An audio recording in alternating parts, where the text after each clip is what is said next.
Eu me lembro que um dia aqui, né, num lapso, num momento de loucura, eu comecei a entoar, prendeu, matou, prendeu, matou, prendeu, matou, prendeu, matou, prendeu, matou, prendeu, matou, prendeu, matou. Aí o Kataguiri foi, prendeu, matou, prendeu, matou. Ele chegou, prendeu, matou, certo? Aí ele foi e pensou, vou puxar uma pesquisa sobre isso. Kim Kataguiri puxou, né, descobriu que, sei lá, a maior parte dos presos diziam que não cometeriam o crime, não porque, né, descobriram Deus na cadeia, porque foram reabilitados por conta de uma política socioconstrutivista, nada disso, tá? Eles falaram que se tivesse pena de morte ou prisão perpétua, eles não cometeriam os crimes deles com medo de, né, tomar na tarraqueta. Kim Kataguiri puxou os dados, fatos e dados, ciência, como eu gosto de colocar aí, levantou e falou, ora, precisamos alterar a nossa Constituição para permitir a pena de morte e a prisão perpétua. E eu sei que muitas pessoas vieram, esse é um tema complicado, eu nunca defendi pena de morte, tá? Ainda mais num estado como o estado brasileiro.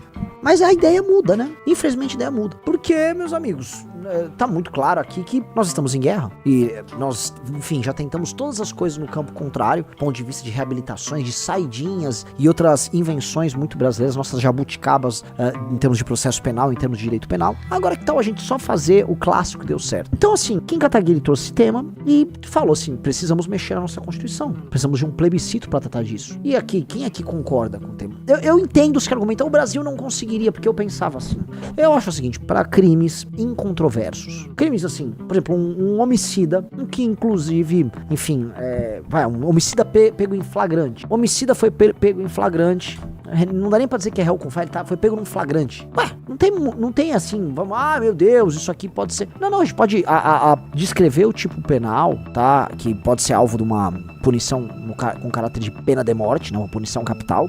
E vamos dizer, os caminhos pra você chegar nisso, acho que tem que ser uma coisa restrita. Ela tem que ser restrita, porém aplicável. E eu acho que faz sentido, sim, nós termos pena de morte no Brasil.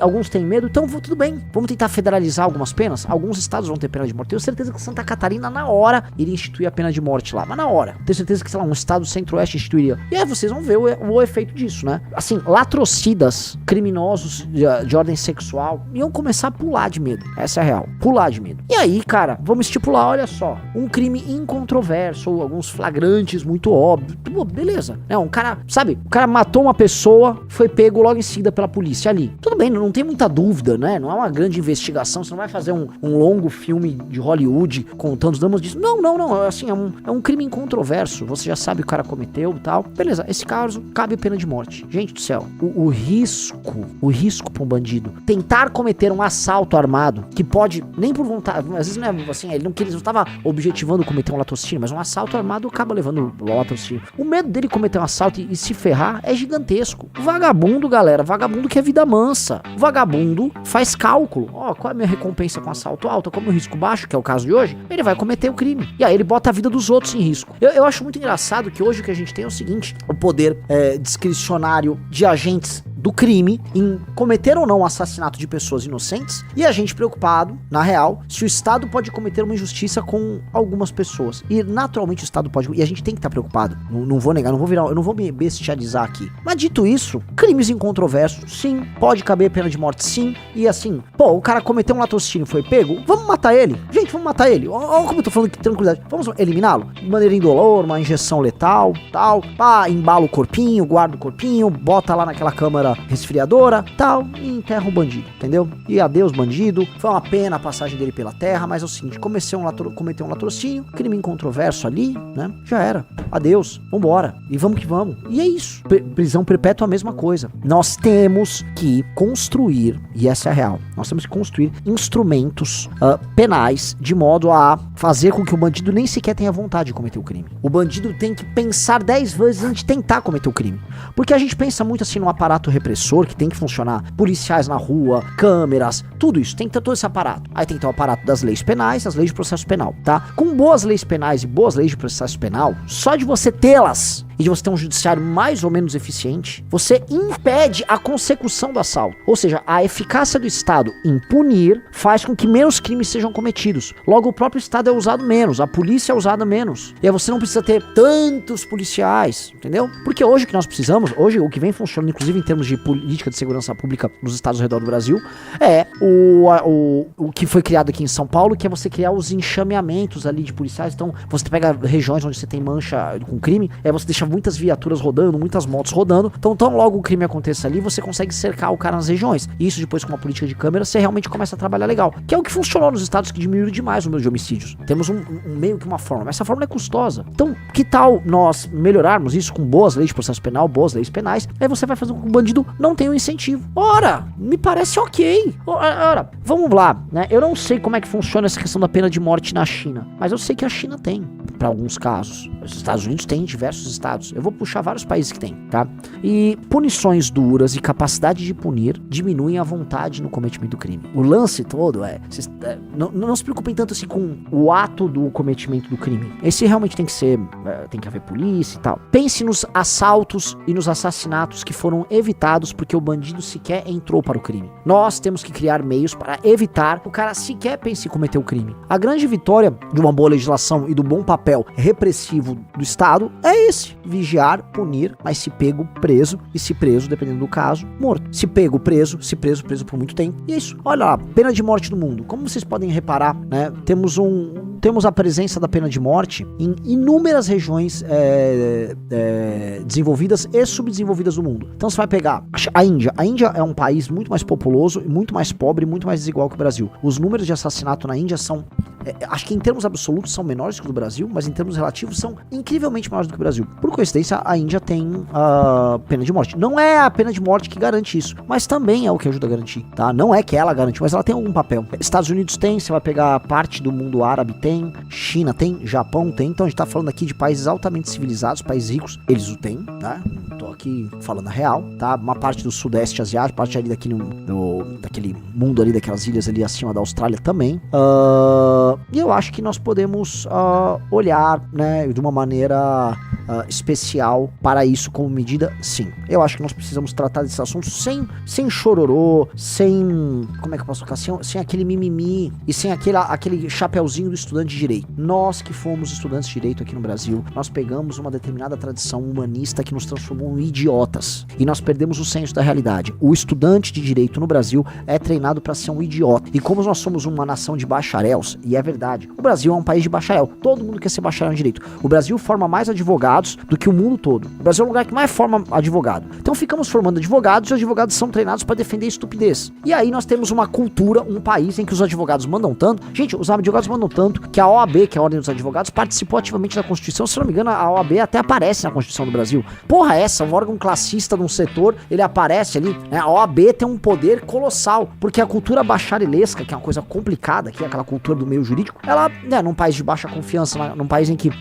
parece que as pessoas, para parecerem inteligentes, querem mostrar que são doutores em direito, a gente criou toda essa cultura, a ponto de, no Brasil, a gente chamar advogado de doutor. Ô doutor, por favor, quero me encostar. Doutor o quê? Eu quero doutor em nada. A não ser que ele tenha feito um doutorado, né, mas 90 e tantos % aí não chegaram no doutorado. Tô falando aqui como um cara que largou uma faculdade de direito na USP. Eu larguei, eu não aguentava aquele meio. Não aguentava. E assim, eu ficava vendo, porque eu já trabalhava no mundo concreto, eu trabalhava com fábrica, com recuperação de empresa. Aí eu via meus professores falando coisas que não tinham o menor sentido. Tinha aula de direito do trabalho com o pior professor do trabalho, o pior juiz do trabalho do Brasil, que era o Jorge Luiz Sotomayor, que era conhecido como Jorge Luiz Louco Maior, que é um cara que queria praticar, vamos dizer, um caminho rumo ao socialismo através de despachos de justiça trabalhista. Esse cara destruiu o Distrito Industrial de Jundiaí. Ele fez o máximo que ele pôde pra acabar com as indústrias que tinham em Jundiaí. Um juiz do trabalho, com a mentalidade socialista dele. Então eu via aquilo, eu via professores de direito comercial, eu via no mundo de direito, gente, a inadequação desses caras com o mundo real. Os penalistas, né, completamente garantistas, todas aquelas ideias fora da realidade, né, você ouvia aquele besteirão na frente dentro da faculdade, em termos de direito penal, aí você saía da faculdade, andava na rua e você era assaltado. Poxa, os alunos eram todos assaltados ali, mas eles eram assaltados de um jeito humanista, né, roubavam ali a carteira do aluno, mas roubavam e o aluno, poxa, tô iluminado aqui com esse roubo me ensinou aqui que eu tenho que pensar em novos meios de reabilitação e ressocialização. A real, o mundo do direito só o Brasil. O mundo do direito é um mundo inimigo do Brasil. Não à toa, né, a sua expressão maior hoje são os nossos heróis do STF, né, os doutos juristas do STF, que conseguiram a proeza de tirar o judiciário de qualquer teto. Ou seja, o judiciário escapa da LRF, lá na época do Fernando Henrique Cardoso, eles escapam de tudo. O judiciário não quer ter controle de gasto, porque eles são os doutores, porque eles mandam, doutor, um monte de ideia merda na cabeça, uma vaidade colossal, tá? E dá nisso. E dá nisso. Gente, se a gente não mudar a Constituição do Brasil, a gente não muda o Brasil. Então, assim, se qualquer um tem um plano de mudar o Brasil, tem que ter em mudar a Constituição. Ponto. Mas, tá rolando agora discussões que praticamente alteram boa parte do regime político brasileiro agora e que mexem com a Constituição. Estão falando de transformar o Brasil em semipresidencialismo e alterar o modelo de votação do nosso proporcional de lista aberta para voto distrital misto. Quem tá tocando isso? Um bando canalhas do Centrão, um bando de cabeçudos, gente com hidrocefalia que trabalha lá no Congresso, lá liderados pelo Hugo Mota. Que discussões esses caras tiveram com o Brasil que importa, tá? Ou seja, só conversam entre eles, aquele bando de canalha do Centrão, aquela camarilha lá. Não, vamos mudar o sistema. Mudar por quê? Porque é bom pra nós, cara pálida, que você, Hugo Mota, tá? Um lixão do Centrão, mude o nosso sistema representativo. O teu pai, com esquema de desvio de emenda lá na Paraíba, tá? Me parece que pode gostar ou não desse método. Agora, o mundo real gosta, né? É o Brasil do Edinaldo. Ou seja, nós precisamos montar uma Constituição nova pra acabar com o Brasil do Edinaldo. O Brasil precisa ser desedinaldizado. Mas é muito diferente. É muito difícil. É muito difícil. Muito difícil. Mas nós vamos precisar fazer isso. Nós vamos precisar fazer isso. E eu acho que é o destino geracional nosso. Amigos, a Constituição de 88 foi feita pelas gerações estúpidas que nos antecederam e que tomaram decisões estúpidas e que nos legaram um país quebrado e irrelevante. O Brasil é um país quebrado e irrelevante, ok? E a carta magna que rege um país quebrado e irrelevante é essa bosta dessa Constituição. Constituição ruim demais. Eu adoro quando eu recebo aquelas mensagens ainda de pessoas com mentalidade boomer, né? Não, a Constituição é boa, Renan. O problema é que ela é aplicada errada. Vai, senta aqui, meu. A Constituição não é boa, a Constituição é muito ruim, ela é gigantesca. Acho que ela só perde em tamanho pra Constituição da Índia. Eu tava falando isso com os caras dos Novos Clássicos outro dia. Acho que só a Constituição da Índia é maior e mais irrelevante, né? Nossa Constituição, ela é enorme, cheia de detalhes idiotas, plasmou ali no texto constitucional um monte de coisa que não precisa plasmar, é cheia de direitos e garantias com imaginação lá dos anos 60 e 70, né? O direito a total e completa habitação, o direito a isso. Você tá cheio de direitos. Você pega a Constituição, você põe no bolso e fala, meu velho, é o seguinte, eu tenho direito a casa, eu tenho direito à educação, eu tenho direito à saúde, eu tenho direito à dignidade, eu tenho direito a tudo, né? Aí eu ando e vou parar, sei lá, em Belém do Pará, em que nada disso acontece. Então eu tenho um livrinho, a Constituição garantiu. Vejam a mentalidade do direito nossa. Não, tá no papel, vai acontecer. Botei na Constituição, vai acontecer. Eu tô aqui, né, com a saúde garantida já há 37 anos, Riso. Tamo lá com saúde, segurança. Tem porra nenhuma no mundo real. Mas, né, os nossos doutos juristas, né, da Constituição de 88, o livrinho do Dr. Ulisses, tá lá no livrinho, o livrinho que se foda. Esse livrinho não quer dizer porra nenhuma, porcaria nenhuma. Essa Constituição é uma letra morta. Aí ela serve pra o quê? Pra garantir o inchaço da máquina, pra garantir a nossa saúde, né, um aparato gigantesco, paquidérmico tosco. Aí vai lá, né, que vocês vão falar o SUS. Não, que bonito falando do SUS, né, gosto de falar do SUS, é o SUS idealizado. Vamos falar da FUNASA, a Fundação Nacional da Saúde, um órgão corrupto com orçamento, procura lá, orçamento FUNASA no Google, Riso. Um órgão corrupto que fica desviando dinheiro com picaretagem ao redor do Brasil com um orçamento de quantos bi? 3 bi. Alguém sabe da FUNASA? A FUNASA é disputada a tapa pelos partidos, que é uma das melhores maneiras de roubar que tem. Então você vai pegar, aqui no Brasil, a quantidade de tosquices que nós temos, que são decorrentes, né, desses princípios gerais, muito abertos, que fazem o que você, entendeu? Aí o pessoal tá falando, uma nova Constituição com essa gente aí, uma utopia igual ao comunismo. A Codevasf, né? Essa é um clássico, né? Olha só, precisamos levar o direito hídrico, sei lá, né? Precisamos levar água. Criaram lá uma companhia com um orçamento de quase 1 bi, tá? Que chega até o Amapá. Eu acho que a beleza do Codevasf é que ela pega o Rio São Francisco e descobriu que o Rio São Francisco, ele chega metaforicamente no Amapá, porque ela precisa suprir de recurso o Alcolumbre, atual presidente do Senado, também um cabeça de Edinaldo, né? Tamo lá, tamo nessa, né? Hã? Cabeça de Edinaldo. Não, mas nós somos governados por cabeças de Edinaldo, né? E antes que falem que o formato, não, tô falando da mentalidade, Edinalda. Se vocês estão achando que o Edinaldo e o Alcolumbre se parecem, o Riso pode botar a foto um do lado do outro. Não tem nada a ver um com o outro. O orçamento da Sudene, né? Superintendência do Desenvolvimento do Nordeste. Todo ano são 40 bi gastos com a Sudene pra desenvolver um Nordeste que nunca se desenvolve. Então, a Sudene, 40 bi por ano. 40 bi num ano. Então, a gente vai pegando. Por isso que quando a gente vai falar em industrialização, quando a gente vai falar em levar desenvolvimento econômico, maior complexidade no Nordeste, você chega no economista liberal, o cara já dá um pulo de 2 metros. Fala, calma.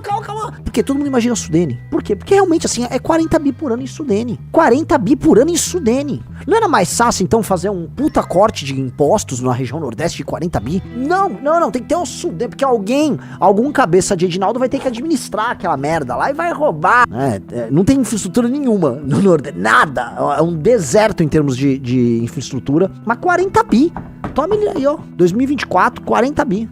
O Eduardo só falou 40 bi nisso e o povo chorando por causa do fundão. Cara, a discussão sobre fundão é uma não discussão quando comparado aos problemas concretos do Brasil. Ainda mais quando, assim, o fundão hoje é uma barreira de entrada pra você participar da discussão. Então, quando vocês são, vamos dizer, pegam aquele débil mental do Nando Moura que fica... O que vocês estão fazendo? Ele tá fazendo tirando vocês do foco do que precisa ser feito e jogando vocês no imobilismo, né? Porque dado que não dá pra participar, ninguém aqui vai montar um partido político, ninguém aqui vai participar de eleições, só querem ficar pitacando. Então, assim, vou ficar aqui, então, xingando, achando que o seu xingamento vai falar... Hoje ninguém liga pro xingamento de ninguém. Até 2015, 16, até que os xingamentos contavam, os políticos ouviam pressão. Hoje os políticos não ligam. O Bolsonaro botou 45 mil pessoas nas ruas de São Paulo no último domingo. Ninguém ligou. Não vai acontecer nada. Absolutamente nada. Entendeu? Então, lógico que essa discussão sobre fundão, naturalmente é ridícula. Isso aqui não é uma defesa do fundão, porque o fundão é mais um problema, mais um absurdo orçamentário que a gente tem que lidar. Dito isso, pra você participar da discussão do próprio fundão e dos 40 bi da Sudene, tá? Das dezenas de bilhões em absurdos que nós temos, você tem que estar eleito. E muito eleito. Discussão de retardados isso aí. Prosseguindo. Então, o Zat, Renan tá viajando, ele mesmo fala que tem muitos casos de falso estupro no Brasil. Aí pensa em colocar pena de morte, prisão perpétua assim. Penso, eu falei aqui em crimes incontroversos. A gente pode pegar alguns flagrantes, o que é incontroverso. Você pode fazer uma coisa muito restrita, porque eu tenho certeza, assim, conhecendo as falhas do sistema jurídico brasileiro, eu que sempre fui contra a pena de morte, eu tomaria todo o cuidado do mundo. E acho que a gente tem que abrir, a gente tem que botar a discussão. Vocês, aí deixa eu falar uma coisa da galera que nos acompanha. Vocês têm que largar de ser bom menino. Bota a discussão agora, porra. A Erika Hilton botou uma discussão de, como é que é? Escala 3x4. Trabalhar 3 vezes por semana. Ela jogou ali, a gente tem que jogar a discussão pedindo muito agora. Aí fica, mas não sei. Porra, bota a discussão. Na verdade, amigos, o jogo do jeito que tá, assim, tá pra, sei lá, você abolir a prisão. Do jeito que tá, é a ONG do PCC, do Comando Vermelho, fazendo lobby lá. E vocês por não. Primeiro joga lá o mais alto que você possa jogar. E vamos discutir, vamos tentar puxar o mais alto. Tática de negociação básica. Eu fico meio assustado. Assim, o bom mocismo que a gente tem. A nossa galera aqui é muito bom moço. Para de ser bom moço. Ser duro, pô. Parem de ser bonzinhos. A gente não quer fazer algo razoável. Joguei uma pena de morte aí. Não. Agora é pena de morte sim. Campanha. No meio do processo vão ter as discussões, vão ter as opiniões contrárias, coleta de dados, batalha narrativa, vem tudo. E aí a gente vê a posição que a gente quer. Ninguém aqui quer tomar uma posição louca. Mas, entendeu? Parem de bom mocismo. Porra, para com essa porra. Vamos parar com isso aí. Mais de 60% dos homicídios no Brasil não tem solução. Pois é. Ou seja, já tem pena de morte no Brasil. Lógico que tem. Contra nós. Exato. Não contra o bandido. Sim. O bandido. Não, vocês percebem, isso é uma coisa muito interessante, né? Vocês percebem assim, que basta o Kim dar uma coçadinha no regime, é uma coçadinha, ele cutucou, tic, tic, tic, tic. O que acontece? Os porta-vozes desse mundo, eles vêm falar. Felipe Neto diz o seguinte: venho cantando essa pedra faz tempo. Eles vão tentar acabar com a Constituição de 88. Pensem nesse Congresso escrevendo uma nova Constituição. Só pensem, meu amigo. O processo que nos levaria a uma Constituição definitivamente não desembocaria nesse Congresso aqui. Não será esse Congresso a isso. A galera acha assim, estamos propondo uma Constituinte, amanhã o Hugo Mota tá apresentando. Pô, galera, não vamos ser chongo. Se a gente andar com o processo de uma Constituinte, vai levar alguns anos, e isso criaria um movimento e uma discussão na sociedade civil que seria se refletir em eleições para isso, eleições de uma Assembleia Constituinte, por exemplo, no mínimo, né? Ou a abertura de um plebiscito temático, né? Vamos pedir muito pra ganhar no meio, vamos tentar. Ou seja, abra as possibilidades, trabalhe pra abrir um horizonte de oportunidades. Impressionante que assim, o não a gente já tem.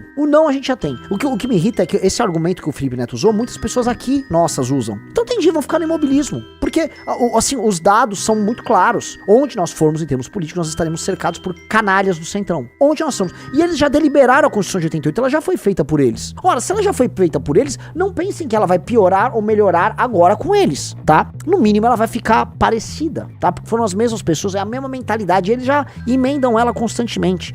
O que nós podemos fazer é lutar para alterar um pouco o estado das coisas e aí conseguir alguma mudança. Para isso você tem que abrir um horizonte. Um homem, vou parafrasear, não sei se foi o Mano Brown que falou, mas assim, tem uma sabedoria muito grande. Às vezes na vida, cara, você não precisa ter posse, você não precisa ter dinheiro, você precisa ter nada, tá? Você precisa ter um horizonte, você precisa ter um sonho. Você tirar do homem a capacidade de sonhar e pensar algo diferente, você tirou tudo dele. Às vezes o cara não tem nada, se não der um sonho. O que eu quero dizer é, se vocês tirarem um horizonte de possibilidades que você possa criar, você não faz mais nada. Porque o Brasil é um Brasil de Edinaldo mesmo. É um país de um monte de cabeçudo. É um país de pessoas com hidrocefalia ali, não comandando a gente. Não sei o que acontece, que a pessoa participa de qualquer processo eletivo, direto ou indireto, dentro de associações, dentro de partidos, dentro da política, a cabeça do cara cresce. Eu não sei o que acontece. Todos eles viram Edinaldo, cara. Vamos agora pra Bolsonaro, né? Um tema importante, porque assim, como é que isso passou desapercebido, Riso? Ontem, hoje de manhã, né, dando uma entrevista aí pra jogadora de vôlei, a nossa especialista em política internacional, jogadora de vôlei, Ana Paula do vôlei, né? Uma das maiores irresponsáveis. Outra a ficar incensando as pessoas aí pra frente de quartel. Radicalíssima, né? Radical pregando uma revolução direto dos Estados Unidos da América, porque ela defende a liberdade na América, né? Bandeira dos Estados Unidos defende a liberdade na América. Ai, América, nós aqui da América. Não, porque América. Enfim, tem trouxa pra tudo e tem muito trouxa pra que seguem eles. Não sei. Eu não tenho o que eu posso fazer, galera. As pessoas gostam muito disso aí. Ela entrevistou o nosso presidente Jair, né? O nosso líder da direita, Jair Bolsonaro. Ele falou algumas coisinhas aqui que, pelo amor de Deus, como é que é? Vamos lá. Para 2016, se for possível, o que o senhor tem a dizer para pacificar essas brigas dentro da própria direita? Ela já foi mais virulenta. Eu mesmo conversei com alguns desse time do lado. Tá do nosso lado, mas tá se julgando o censor do mundo, onde alguém de direita fala alguma coisa, ele é contra, ele já ataca todo mundo. Porque comportamento semelhante a esse, né, lá atrás, fez com que ajudou, né, com que o Lula chegasse aí ao poder. Naturalmente a gente sabe de quem ele tá falando. Tá falando do Mário Frias, que tá sendo muito leal a ele. Assim, o Bolsonaro é um canalha, cara. Que sujeito canalha. Ele acabou de culpar, tá? Mário Frias e o nosso Kim Paim pela própria derrota. Os caras, Riso, que no pior momento dele estão com ele. No momento em que ele tá sendo esfaqueado pelos tais, como é que chama? Intergalácticos, pela turma do Nicolas e tal. Que ele tá sendo obrigado a engolir uma candidatura lá do Tarcísio, né? Às vésperas da prisão. Ele pega os aliados direto deles e joga. Você não, meu amor de Deus, pode chorar aqui, Kim Paim, pode chorar. Como é que pode fazer isso com o nosso Kim Paim? Como é que faz isso com os aliados? Pô, são teus caras, o Bolsonaro, todo mundo sabe, assim, todos os corredores de Brasília sabem que estão lutando pra te sobreviver, pra te substituir. Todo mundo sabe que o Centrão, que o STF, que o Tarcísio, que o Caiado, que o Ciro Nogueira, que o... Todo mundo tá assim, ó. Vai, Bolsonaro, vai, beleza, apoia meu candidato. E tá, vão lá, vão ganhar a eleição pra te substituir. Tá todo mundo querendo isso. É um ou outro que ainda vai ficar com você. Estão todos desesperados pra te substituir. Tiram fotinhas anunciando, olha, a novíssima direita, aí são esses Nicolas, esses caras. Todo mundo sabe. E aí os caras que estão com você faz isso. Porra, Bolsonaro, assim, você tinha que fazer uma medalha, sabe, de inconfiável, né? Que ele é imbrochável, inconfiável. Não dá pra confiar, você é um canalha. Que cara... E outra coisa, quer dizer que ele tá confessando, portanto, que ele perdeu a eleição porque eles foram sectários e perseguiram pessoas no campo da direita? Olha, eu não cravo que foi isso. Eles perderam a eleição na pandemia. Mas assim, sim, eles viveram de perseguir todo mundo. E eles perseguiram todo mundo, foram pra cima de todo mundo no campo da direita, especialmente no ano de 2019, queriam prender, destruir, fazer perder emprego, cancelar e inventar as denúncias mais baixas possíveis contra as pessoas, porque tinha uma parada, tá? Não apenas eles não queriam ter concorrência, e é normal, na política isso é do jogo, tá? Mas tinha uma segunda coisa aqui que acho que vale a pena a gente botar na mesa. Você tinha um mercado de influenciadores que queria crescer a qualquer custo na direita, pra ser youtuber, pra ser candidato e tal. E aí eles precisam crescer destruindo o outro. Então não tem nada que te ajuda a crescer mais em apontar que tem um traidor. Então eu lembro que quando eles fizeram o Derrete MBL, aí participou dos canalhas do bolsonarismo. Era Te Atualizei, Nando Moura, que era um canalha do bolsonarismo. O Nando Moura, ele era um cancelador do bolsonarismo, ficava lá, né?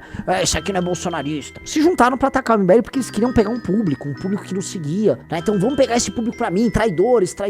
E se juntaram e ficaram fazendo cancelamentos ao longo do ano de 2019 a dar com pau. Tome cancelamento e cancele.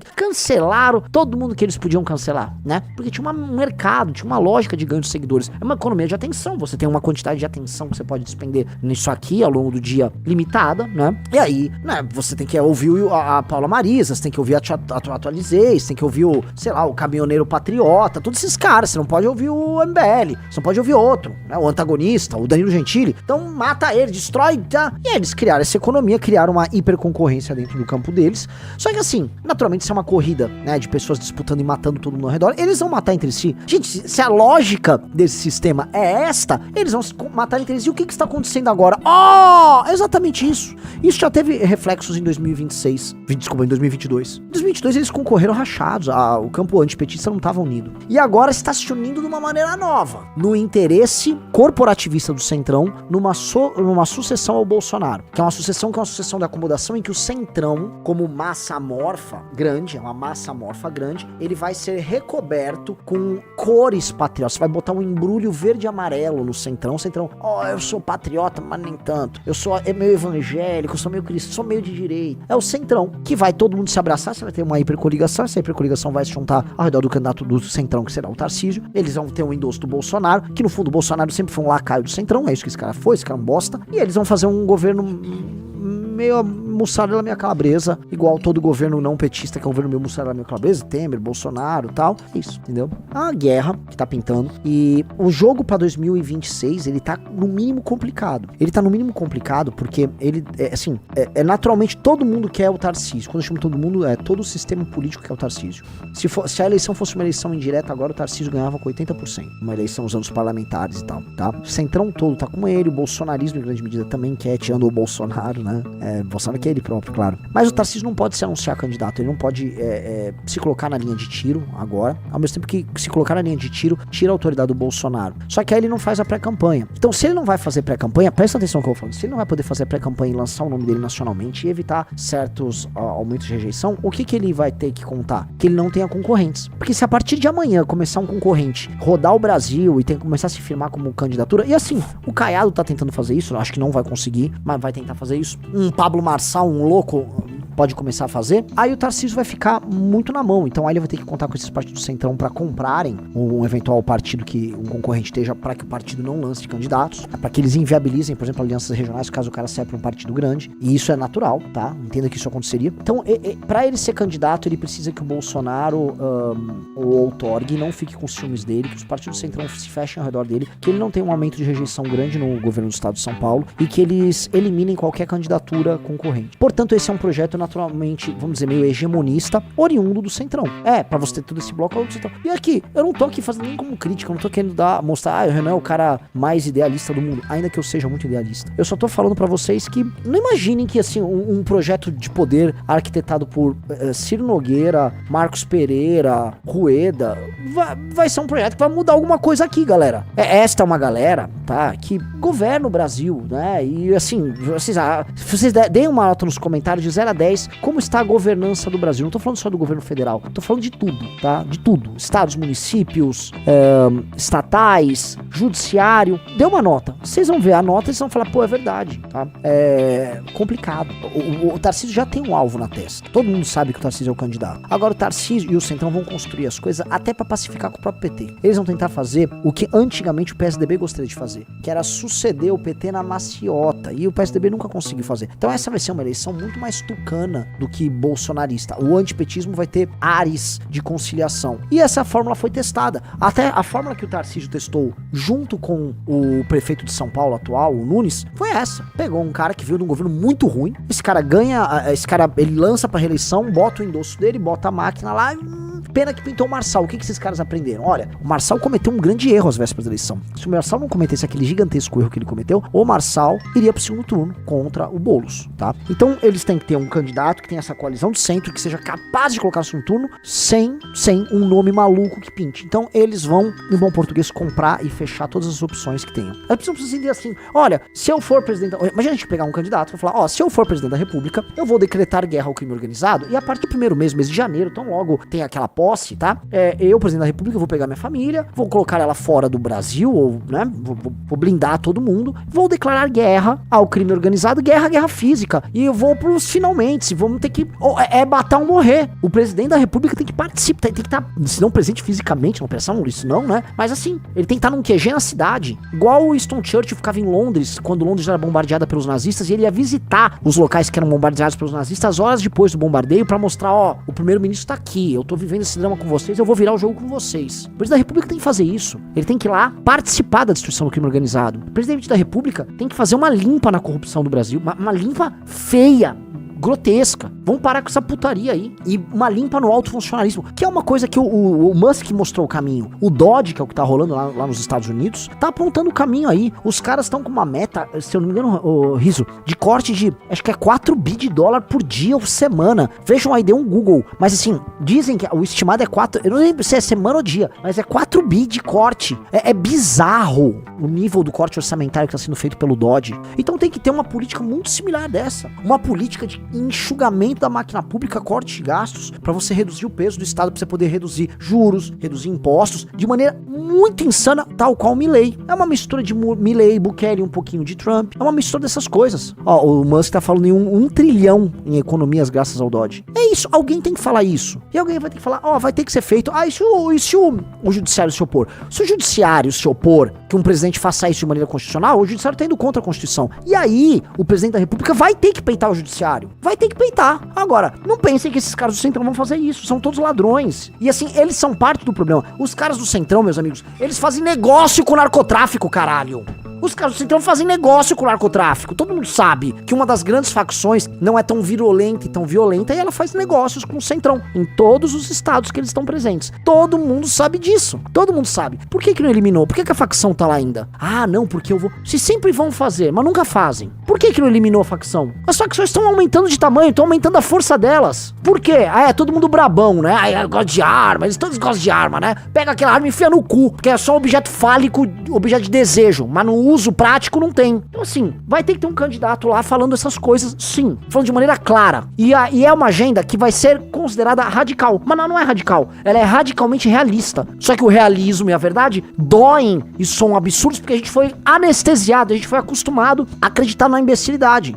Veja, as coisas são tão anestesiadas no Brasil que a discussão no Brasil sobre, por exemplo, a Zona Franca de Manaus, ela é interditada. Você tem que aceitar que existe um regime que custa zilhões pro Brasil, que cria um processo completamente ineficiente pra bancar um município lá por causa de um projeto da ditadura. Você vai discutir, não, nós merecemos o nosso bem-estar aqui. Então pera, então que tal então você, porque se você acha que você merece esse bem-estar, alguém na Paraíba também merece esse bem-estar, alguém no Rio Grande do Sul merece, alguém em Cuiabá também merece esse bem-estar. Então vamos criar então uma Zona Franca em todos esses lugares? Que tal? Ou só vocês podem ter a Zona Franca? Ué, vamos então criar uma Zona Franca em todas as capitais do Brasil? Sabe o que vai acontecer? Não tem mais Zona Franca, né? Porque o modelo de vocês é absolutamente deficiente. Então o que vocês querem dizer? Vocês têm que ter um regime completamente diferenciado aí. E pô, eu tô falando, não vai dar, todo mundo sabe que não dá, todo mundo sabe que é loucura. Vamos fazer uma transição, porque ninguém quer que ninguém morra de fome. Ninguém acabou os negócios. Não, mas vai ter que ter uma transição, uma transição. Agora vai falar isso, é interditado, com sentimentalismo, né? Aí vai aquele bando de político retardado com o sentimentalismo dele falar isso. Falei lá da COP no Pará, vocês não têm ideia, né? Eu fiz um vídeo, é um corte da live aqui.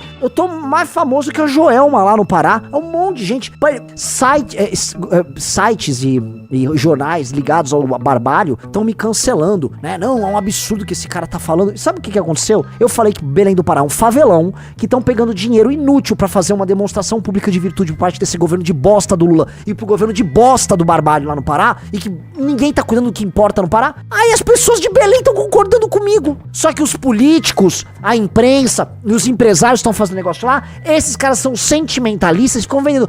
Mas o cara de São Paulo não quer deixar a gente brilhar. Sim, né? Sim. Vamos falar a real? Vai vir um monte de maníaco sexual da puta que pariu querer incentivar a indústria da prostituição lá, porque é isso dessa galera esquisitíssima woke que vai pra lá, um monte. Vão os chefes de estado ficar do hotel pra conferência, da conferência pro jatinho, ó, vaza daqui, tá? Vocês achando que, nossa, colocaram árvores de plástico, que coisa linda, e há mais de 50% da população de Belém morando em favelões. Nossas águas águas, os nossos rios completamente poluídos, com cocô humano andando pelos rios, cocô humano andando pela sarjeta, porque não tem saneamento, e entra prefeito, sai prefeito, entra barbalho, sai barbalho, e tá uma bosta lá. Aí, aquela maluquice, né? O estado em que a Amazônia Legal é destruída, o estado com mais desmatamento, estamos investindo milhões para mostrar o quê? A Belém Verde. Vocês falam lá da fauna, vocês tratam gente como fauna, vocês não tratam gente como gente. Você olha a imagem, bota essa imagem, não precisa nem abrir o vídeo, né? Porque o estado do Pará online, que é uma dessas porcarias ligadas ao barbalho. A imagem ali é o seguinte, aquelas pessoas que andam lá daquele córrego destruído, tá? Vivendo sob um sol de 40 graus, tudo abafado, com os dejetos dele indo parar nesse, sei lá, nesse riachinho aí. Aquelas pessoas são tratadas como gente ou como parte da fauna? Vamos ser honestos. Uma onça pintada, um tamanduá, uma sucuri são mais bem tratados e têm mais direito do que essas pessoas, que são mais de 50% da população de Belém. Ah, mas vai ter a COP, vai ser lindo. O mundo vai tomar kkk. Eu vou ver mão, eu quero kkk. Aí o açaí. O gringo não vai gostar disso, o gringo não vai te visitar. Houve Copa do Mundo agora, tá? 2014, 11 anos atrás, o turismo do Brasil não aumentou. Vieram pro Rio, vieram pro São Paulo, viram as lindas ruas acinzentadas e violentas e sujas de mijo de São Paulo, viram o favelão chamado Rio de Janeiro, visitaram a adorável mijada Salvador, visitaram Recife, visitaram Brasília, o centro da corrupção, e não voltaram! Não voltaram, ninguém voltou, sacou? E não vão voltar pra Belém. Aquele bando de burocrata ligado aos países vão voltar correndo pro país deles. Falar, que calor do caralho. Eu vou voltar pra cá, pro meu país. E foda-se. Vocês, mas meu tacacá. Ninguém vai ligar. Tô sendo honesto. E você que mora em Belém, no fim do dia, porra, você tem que ser tratado como gente. Gente. E cobre esses vagabundos que vão fazer marketing pra eles próprios e vão te usar como cidadão cenográfico pra ficar andando. Olha que povo. Se defendam dessa gente, porra. Se defendam desses filhos da puta. Barbalho. Tinha um prefeito do PSOL aí em Belém, Recife. Prefeito do PSOL. Vocês conseguiram eleger um prefeito do PSOL. Um vagabundo, um bosta. E agora estão aí, todos preocupados porque eu falei que aí é um favelão. É um favelão, é a cidade mais favelizada, a capital mais favelizada do Brasil. É um favelão. Decidiram fazer a porra de um evento mundial num favelão e vão embrulhar o favelão pra presente. Só que os moradores do favelão vão continuar favelados, sendo tratados como bicho, tá? Todo mundo sabe, basta ir pra qualquer cidade de Santa Catarina, pra qualquer cidade do Paraná. Migrantes do Pará aos Montes, Florianópolis, hoje é uma cidade lotada de paraenses. Então as pessoas estão indo embora de lá. As pessoas estão fugindo do Pará, porque tá uma merda viver no Pará. Todo mundo sabe disso. Todo mundo sabe. É só ir pra Florianópolis, você sabe. É paraense aos montes. Então cadê o mundo maravilhoso? Então assim, não, vamos fazer o COP lá que nós vamos mostrar o que pro mundo? Aí fica bravo. Não, o Renan é um paulista. Sou paulista pra caralho. E sou brasileiro pra caralho. Falo de Belém como falo de São Paulo, como falo de onde eu quiser, tá? É uma bosta o que estão fazendo. Você aí do Pará vai achar o quê? Vai parecer um alemão e vai achar lindo no seu barraco? Não, olha só, deixa eu te mostrar os meus dejetos passando pela sarjeta, ô morador de Burkina Faso. O cara de Burkina Faso vai olhar e falar assim, que primitivos vocês, que primitivos vocês. É isso que vai rolar. Mas, né, eu vou tomar meu tacacá, né? Vão achar que vão botar um paredão aqui. Galera, parem. O brasileiro é o povo mais carente que tem. É louco. Brasileiro e indiano são os dois povos mais carentes de atenção do mundo. Os gringos até zoam, né? Please come to Brazil, um clássico de bandas. Todo, né? O gringo não vai se apaixonar por você. Ele não vai se apaixonar por você. Amigos, o gringo nem liga pra você. Ele vai lá cumprir e vai embora. Vão falar que é incrível, que o povo é acolhedor, que é um povo muito criativo, que tem uma comida spicy. Porque todo lugar de terceiro mundo é sempre falar que lugar a comida é spicy. Essa comida é spicy. Não, adoramos a comida spicy. O povo é acolhedor, essa fusão de floresta e cidade. E um aviãozão, vou voltar pro primeiro mundo e vocês que se fodam. É isso. Só que o que eu me assustei é, o Barbalho e o prefeito botaram lá uma galera pra ficar me atacando. Vai nos comentários, galera de Belém concordando comigo. Ainda bem, diferente da galera de Manaus, que não vê o problema da Zona Franca, a galera de Belém vê o problema da COP. Parabéns pra galera de Belém. Porque aí vocês têm que brigar não comigo. Eu tô aqui em São Paulo, cara. Vocês têm que brigar com o político de vocês, filha da puta. Vocês têm que brigar com o Barbalho. Olha lá, sou de Belém, não de nada. Agora, olha, tem uns retardados, né? Volte. Olha o retardado assim, ó. Pode chorar, gritar, berrar, vai ser em Belém do Pará e acabou. Sim, nossa, que vitória, hein? Acho que você venceu essa, hein? Vai ser em Belém. Vocês vão ter um evento aí, vão fazer lá o barulho que vão fazer em cima de vocês e vocês vão continuar na merda. No dia seguinte, você vai estar andando na sua rua completamente esburacada, tá? Com problemas de saneamento básico, indo pro seu bairro favelizado, falando, nós tivemos a COP aconteceu, tá? Aí tome de dívida, o Estado brasileiro totalmente quebrado. E sabe quem tá ganhando com isso, né? Vocês sabem que o TCU tá investigando agora uma ONG chamada OEI. Vamos agora pros detalhes, porque o diabo mora no detalhe, né? O diabo come uma maniçoba, talvez, mas mora no detalhe, tá? Tem uma ONG chamada OEI, Organização dos Estados Ibero-Americanos, uma merda assim, tá? A OEI é a ONG favorita da Janja, adora a Janja. Quando teve o famoso Janja Palusa, no ano passado, essa ONG promoveu, ela organiza tudo. A OEI não pode ver um negócio pra organizar com a Janja que já sai organizando. A OEI tem uma série de contratos com ministérios, senhor Riso. Só pra COP foram 400 e poucos milhões da ONG favorita da Janja. E olha o que aconteceu agora, vou pedir palmas novamente, porque esse cara é pica, tá? Palmas pra Chalders e o time do Estadão. Melhor jornal do Brasil de longe.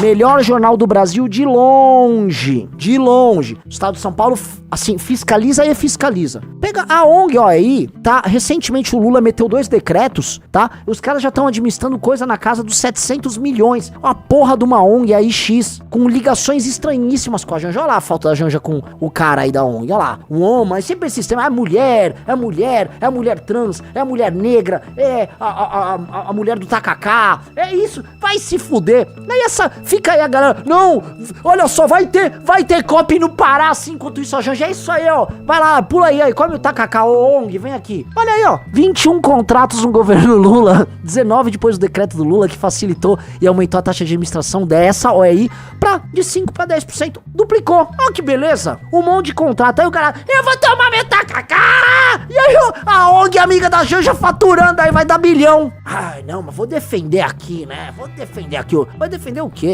Vai defender o quê?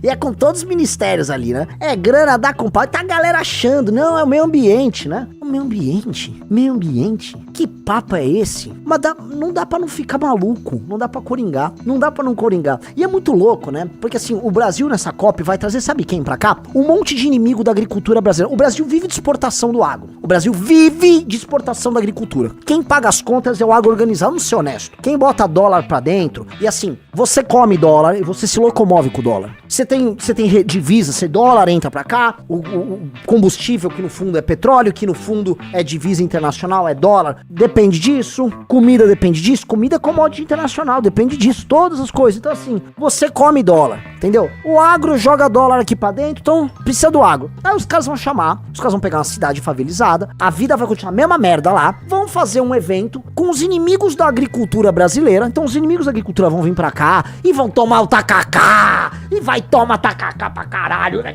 goma, ai que eu quero goma. Eu adoro comida do Pará, tá? Top 3 comidas brasileiras. Dito isso, toma tacacá no gringo, os inimigos do agro, mas eu venho aqui e come tacacá, e tome de prostituição infantil, tome de prostituição, o que vai ter de prostituição infantil lá com os salvadores do mundo, com os ouvidores de Imagine All the People, vai, tome açaí com prostituição infantil, né? Aí eles vêm aqui, combatem a nossa agricultura no nosso território, né? Já o Lula vem e se compromete com um monte de metas que o Brasil vai correr antes de todo mundo. Não, eu vou cumprir antes de todo mundo, porque eu sou o otário na praça. E aí vão os gringos embora, adeus. Vão deixar um monte de gente embuchada aí, vão falar que foi o Boto que comeu. E ó, eu vou tomar um tacacá, né? É isso. Aí a gente aqui, exportando o agro, né? Com a Janja, inimiga do agro, com esse governo inimigo do agro, chamando os inimigos do agro pra virem aqui fazer uma puta de uma farra, né? Puta de uma farra. É isso, né? Assim, não precisa gostar de mim, galera. Não precisa de gostar de mim. O problema é que eu vou falar coisas que vocês não gostam de ouvir. E muitas vezes, assim, elas não estão erradas. E não adianta falar que eu não conheço aí. Já fui 4 a 5 vezes. Só pelo MBL, pelo menos 3. Gosto de Belém. Agora, gostar não me impede de sair. Eu adoro o Rio de Janeiro. Eu acho maravilhoso. Tem nada mais, assim, que me lembra um passado de um Brasil que poderia ser pica. O Rio de Janeiro. Puta que pariu, né? O que eu vou falar do Rio de Janeiro? Amo ser paulistano. Amo. Tenho uma identidade paulistana. Uma puta que pariu. Odeio essa cidade. Odeio. A partir do momento que eu levo... Riso, eu moro... Se eu fosse de bicicleta de casa aqui pro MBL, eu demoraria 7 a 8 minutos. Não daria 10 minutos. Eu levo de carro 30 minutos. 30 minutos! 30 minutos. E sabe por que eu não venho de bicicleta? Porque vão me roubar. É porque vão me roubar! Entendeu? Então, entendeu? Eu falo, e assim, é dolorido, mas é real, né? Que não dá, cara, esses seres, cara. Tá muito fácil pra eles. Isso que eu falo pra vocês, tá muito fácil. É muito fácil pro Edinaldo, é muito fácil pros presidentes dos partidos Centrão, é muito fácil pro Auto Judiciário, é muito fácil pro crime organizado. Por que? Eu pergunto pra você, tô olhando pra você, por que é fácil pro Enzo Marcola? Por que é fácil pro Oruan? Por que é fácil pro Edinaldo? Por que é fácil pra um presidente de uma federação estadual de futebol qualquer no Brasil? Por que é tão fácil pra todos eles? E por que é tão difícil pra você que só quer trabalhar e tocar tua vida? Por que pra você é quase impossível e pra eles é super fácil? Por que precisa ser fácil pra eles e difícil pra você se eles são os parasitas e você é o hospedeiro? Não precisa ser fácil. Nós temos que destruir todos eles. Você tem que ter muito ódio no coração, você tem que ser mobilizado por esse ódio diariamente. Se você não odiar eles, você é manso. E se você for... Esqueça os discursos bíblicos sobre mansidão. Você tem que ser ódio puro contra esses caras. Ódio puro. Seu sangue tem que ferver, porque todo dia é fácil por Oruan. Todo dia é fácil pro Edinaldo. Todo dia eles estão comendo alguém novo. Todo dia eles estão botando dinheiro no bolso. Todo dia os aliados deles estão ganhando dinheiro. Todo dia um vagabundo do Auto Judiciário tá ganhando dinheiro. E pra você tá foda. Todo dia você tá pegando um ônibus merda. Todo dia você tá pegando um trânsito horrível. Todo dia você tá pagando uma multa no seu carro. Todo dia você tá contando dinheiro, contando moeda pra comer. Todo dia você tá vendo que você não pode ir num restaurante. Você não pode comprar uma roupa porque a roupa tá mais cara. Você não pode sequer fazer a compra na internet. Todo dia tá difícil pra você, mas pra eles tá fácil. Ora, o que eu tô propondo pra vocês é só assim: vamos tornar muito difícil pra eles. Vamos tornar quase impossível. Vamos tornar tão difícil que às vezes é mais fácil eles desaparecerem do que eles continuarem atrapalhando a tua vida. Eu só quero que seja muito difícil pra eles e muito fácil pra vocês. Se pudesse ser isso, sabe? É pedir muito. Eu só queria isso. E eu queria fazer isso de uma maneira que vai ser às vezes até meio grosseira. Porque eu prefiro cometer injustiça com eles do que cometer injustiça com vocês. Olha aqui, né? Porque eventualmente, se a gente declarar guerra a esses caras, algumas injustiças vão acontecer, mas eu prefiro que a injustiça estatística ocorra com eles. Ih, puta, matei um cara do Comando Vermelho a mais, ele não merecia ser morto, ia ser preso. Do que você ser assaltado na mão deles, sabe? Eu prefiro que a injustiça seja assim: puta, fui injusto com o Edinaldo. Às vezes ele só podia ser o diretor de uma federação ali, né? E não presidente da CBF. Mas você, por exemplo, não poderia fechar o seu negócio. Pô, pelo menos você não quebrou o seu negócio. Sabe que você agora tá pagando menos imposto? Eu só queria...